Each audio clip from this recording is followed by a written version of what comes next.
What's up, guys? Good morning. And today's video is on the purpose of relationships. Okay, so first of all, if we don't understand the function and the purpose and the reason that we have relationships, then we're in a context that we don't understand what the purpose of that context is. Well, of course, we're going to have confusion. So, what is the definition of relationship? What is the purpose and the intent of a relationship? Two ways I like to share this idea. Number one, all relationships are a context for growth. They're a context. When I say I'm in relationship, I'm referring to a certain context that its essence is to create growth. How does that happen? Well, and I'll put it in this simple way. The purpose of a relationship is to help one another, if I'm talking about two people, to help each other become more of who we really are by reflecting back to us that which is out of alignment, that which is based in fear, that which is not who we are, right? And so this often takes the form of triggers, of challenge, of bringing up our greatest fears and insecurities. And most of the times we go, oh man, I found another crazy person. Oh man, this person's also codependent. This person's also not trustworthy. This person's also really rude. Man, I just need to go find a better guy. I need to go find a better girl. I need to go find a better friend. And then we go find that same personality trait in someone else, and we wonder, is everyone crazy? Am I on a planet of crazy people? Or maybe there's something that is not really getting through, and maybe there's more to the story than their behavior, and maybe this is a reflection of beliefs I have about myself, right? Because our ego will say, well, the moment you get triggered in a relationship, well, that's bad, and that means the relationship isn't working. The truth is that means the relationship is working. And this also brings me to the idea of twin flame, soulmate, twin ray, whatever you want to call it. So many times we get caught up in this idea of, is this person the one? Is this person my soulmate? Are they my twin flame? And we're trying to, and it's a very innocent idea because we're trying to categorize and make it make sense. Usually because we don't feel fully in control, so we want to know. We want to know, what is this, so I can categorize it and know. And often, because we believe twin flames operate a certain way, soulmates mean that you're, with that person for the rest of your life, and, twin rays mean you share a soul, and all these sort of ideas. We create all these conditions and expectations. We put it on a pedestal. Next thing you know, we're completely sabotaging the relationship. And so I want to offer a definition of soulmate, twin flames, all of these ideas, because they're all really talking about the same thing. And here's the definition. Anyone who is willing to reflect back to you what you need to know to become more of who you are, which means to bring up within me some sort of fear, to reflect back to me something that is out of alignment with who I am, or to simply reflect back to me what I need. What I need might be inspiration. What I need might be a shift in perception. What I need might be some guidance, whatever it may be. I might just need to see someone walking their dog and see them so present and go, that's what I needed in this moment. Anyone that is willing to be that for you, to reflect back to you what you need when you need it, is your soulmate, is your twin flame, is your twin ray. That means the gas station clerk. If what he says in that moment that he reflects back to you what you need when you need it, that means he's your soulmate, right? Now this takes it out of the picture and says, wait, I'm actually in relationship with everyone. What's my primary relationship? Well, my relationship with myself. And that's my primary relationship. And then when I'm in another relationship and another person's there, that's the primary relationship. Now I'm fully in relationship with that person. And then I'm in the next relationship and the next moment and the next moment. And in every moment I'm experiencing, if I experience this idea of self-reflection, a soulmate type of experience, because everything's an orchestration, right? And so it's letting go of the expectation and the insistence that says, oh, you need to be this way. You need to be in my life this long because you're my soulmate, you're my twin flame, whatever it may be. Relaxing those definitions and realizing, well, what is the purpose of relationship? It's not for you and I to spend the next 80 years together, although it may be. It's not for us to know any of that. That's the truth about relationship. Relationship is who is in front of you right now, willing to reflect back to you what you need to know about yourself. And if you're in a committed relationship with someone, then that can look like a day-by-day new relationship, right? Because every day you're in a relationship with someone completely new, literally, because every time we shift, every time our beliefs shift, we become a different person entirely. Comes back to the law of when we do have one change, everything changes, right? And so let me get back to the essence of this video. The essence of this video is simply this. Most often, we believe that we need to get from someone what we believe we're missing. Oh man, they're so confident and I'm not confident. I want to be in a relationship with them. They're so successful and I don't feel successful. I want to be in a relationship with them. I seek in you what I don't think I can find in myself. Now, this isn't how it always works. This is just commonly what makes relationships really challenging. That we believe the other person gives us something that we don't have, completes us, this sort of idea. Now, what's actually happening is that person is reflecting back to you what you believe you're missing, so you can realize that you've never missed anything, that you're not missing anything. And so the purpose of that relationship could be for you to heal the aspect of yourself that thinks you're not enough, that thinks that there's something wrong, there's something missing. And you may go through that process, and it might be a 10-year relationship, and that's the major theme. And while you're learning that, the other person is learning something else. And then by that time, both of you are completely different people, have different preferences, and you move forward and you redefine the relationship. Or if it's incompatible, you discontinue the relationship in that way so it can continue in a new way. Or you explore more themes together.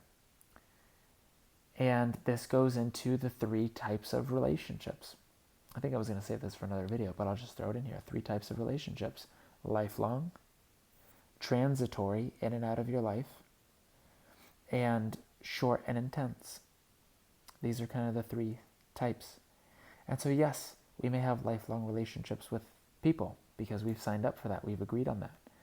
And every relationship, every relevant and powerful relationship, you have agreed to, and they have agreed to as well. And you can't miss any sort of important relationship. If you say no to someone that you think you should have said yes to be in a relationship with, God doesn't take away that miracle. He, she, it, all that is, puts it in holding for you until you're ready to receive it again in another form. So even the agreements you make on higher levels are flexible, meaning even if you quote unquote miss it, you'll just decide to recreate another one anyway. So you can't actually miss anything. Let's just get that straight. So in the 3 types of relationships, well, you have lifelong. Lifelong means you have a lifelong opportunity to learn new lessons and to revisit lessons in a new way. These are often parents, sometimes they're partners, sometimes it's a marriage. It just depends on what that is. But that, from an agreement level, from a spirit level, from a blueprint level, means we believe, and actually we know, that our frequencies line up in such a way that we have a lifetime of growth together. And now those should be very treasured, very valued, because you have a lifetime worth of curriculum and lessons to learn from this person. And it's always going to change, always going to be new. It might seem old, but it's always going to be a new lesson. Then there's, let's say, the short and intense. These are people that may come into your life to reflect something to you at a time where you really need a strong pattern interrupt. You really need to shift in a different way. And often, if we don't do that consciously, we'll need to create drama or trauma to then kick us in a new direction. Well, welcome the short and intense. It's not always drama or trauma. Sometimes they come into your life, it's short and intense in a very inspirational way. It may be in a very sexual way, maybe in a very sensual way. and it just sticks with you. Often, when those stick with you in a positive way, what you're actually doing is you're using that as a state of being marker. You're saying that relationship, that person, that experience allows me to feel a certain way in the now. And that may be the only reason for the experience. Because if it allows you to feel romantic, in love with life, loved, then maybe that person's only role in your life was to give you that state of being so you can then learn to create it without them.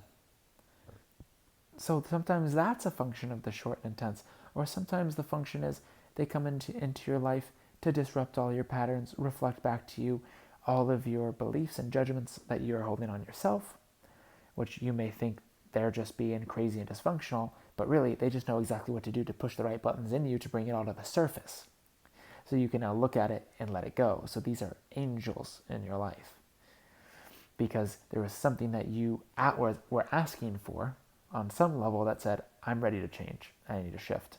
So let me bring in a freight train and do that. Okay. Last one is transitory. People that, you walk past in the mall, people you walk past in the grocery store, these sort of ideas. These can play important roles in many ways, symbols and what people say and how they act. And you may be in these sort of situations serving them in ways that is more relevant than the way that they're serving you. You might sign up in spirit to say, okay, I'll sit in traffic for 50 minutes. Might not be relevant for me. I'm not too angry about it, so I don't really have an opportunity to transmute any fear. I'm not really too inspired by it, and so it's not, expanding my inspiration too much. I'm just enjoying the ride. And you might be enjoying the ride because the person next to you needs to see someone that's just enjoying the ride while they're hating life, and they're actually receiving something from you that is profound just by observing you in the car. So you never know how you may be impacting other people just in passing. And so that is the purpose of relationship. It's all about self-reflection. It's about the person reflecting back to you what you most strongly believe about yourself. So you can look at those beliefs and let them go. And I'm going to talk about this in later videos, but I'll end with this kind of nugget. And that nugget is this. We're never upset from what people do to us or what they say to us. That actually doesn't make us upset. They could lie, cheat, steal, any of those things. That doesn't make us upset. What makes us upset is when we choose to make that behavior of someone else mean something about our self-worth, something about our deservingness as a human. And then when we choose that belief, we close our heart to them. And it's the closing of our heart to them and to ourself that actually hurts. They might have a closed heart and close it and project it on us, but that's only going to hurt when we close our heart back and blame them. Because ego will say it's your fault. But anytime you point, there's a finger pointing back saying, wait a second, it's not my fault either. I'm not bad or wrong for it, but if I'm blaming you, there must be an aspect of me that is undergoing self-blame and self-judgment, and that's what this is actually all about. And so our ability to love and stay open and be loved in relationship is going to be directly measured by our ability to forgive.